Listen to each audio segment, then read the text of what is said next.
How close were we in '08 to everything shutting down? We were there. So Bear Stearns collapses in March 2018. 2008. They collapsed in March 2008. Fannie Mae and Freddie Mac collapsed in June 2008. Lehman Brothers collapses, files for bankruptcy September 15, 2008.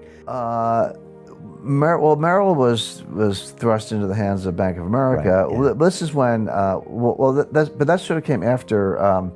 Bernanke at that point intervenes. He truncated the crisis with guarantees of everything, and then Merrill's forced into the hands of B of A, and Abu Dhabi, they'd done this earlier, buys 9% of Citibank or bought options on Citibank stock. One by one, the sovereign wealth funds were prevailed upon to come in and buy up big chunks of the U.S. banking system, and the Fed did, QE1, and we were close though. We were extremely close. It was happening. The dominoes were falling. If I line up dominoes and push the first one, they're all going to fall. Now, unless something intervenes, if you put a wall or a hand between two dominoes, one will fall and the other one won't. That truncation of the process is what the Fed did. Okay. But they have to sell it, and if people don't believe they can do it, then people will panic anyway. This gets into a very interesting conversation I had with former Secretary Geithner, which is, so the Fed, in effect, lifts the balance sheet of all these banks, prints, in the end, $4 trillion over the course of the next 6 years, bails out the system. Now, if somehow the Fed had normalized interest rates, got them back to maybe 4 or 5%, and normalized its balance sheet, got it down to, let's say, $2 trillion for a number, I'd be the first one to congratulate them. I say, hey, nice job, guys. You saved the world, and you got back to normal, and you're ready for the next one. That did not happen. They did, I'll say, save the world, put that in quotes, in 2008, but they've never normalized the balance sheet, and they've never normalized interest. And I said years ago that, because the question was, well, they started raising rates in 2015, then one in 2016, and then picked up the tempo. Why was the Fed raising rates in a weak economy? The Fed never does that. The Fed follows the business cycle. They don't lead the business cycle. So the way it normally works is, the economy's strong, it gets hot, labor market gets tight, inflation takes off, and the Fed goes, oh, we better, raise rates. They're always behind the curve. And then, but inflation gets, raise them again. And then finally they go too far, and then the economy cools off, unemployment goes up, inflation goes down, housing prices go down, and then the Fed goes, oh, well, we better cut, because we're in a recession. So the Fed follows the business cycle up and down, raises too late after inflation is taken off, and cuts too late after we're in a recession. That business cycle has happened 15 times or so since World War II.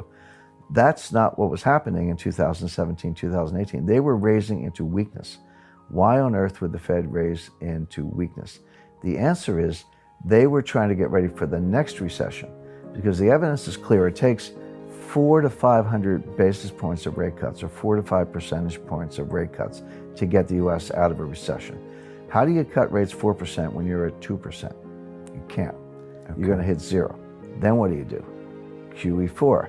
Well, how do you do that when you're already at 4 trillion? You can't, because why didn't the Fed go to 5 trillion or 6 trillion? There's a confidence boundary there somewhere, psychological, invisible. So they had to get rates up and get the balance sheet down so that they could cut rates and do QE4 if needed in another recession. But here's the conundrum. Right. How do you prepare for the next recession without causing the recession you're preparing to cure?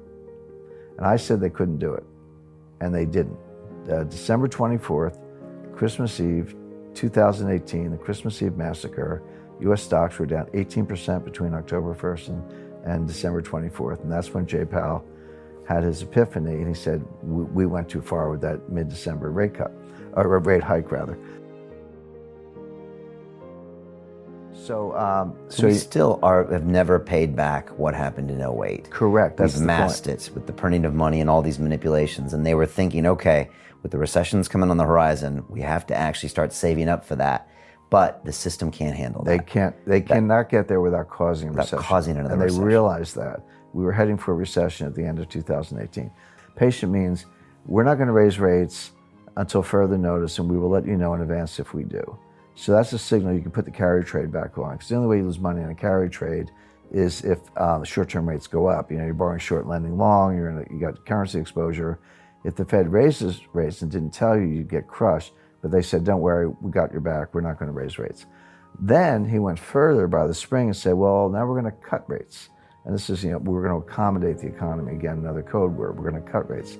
That's quantitative tightening. The Fed started that in late 2017 and had reduced the balance sheet by about $500 billion, which was significant. So they were not only raising rates, they were reducing base money. It was a double dose of tightening and was putting the economy into recession.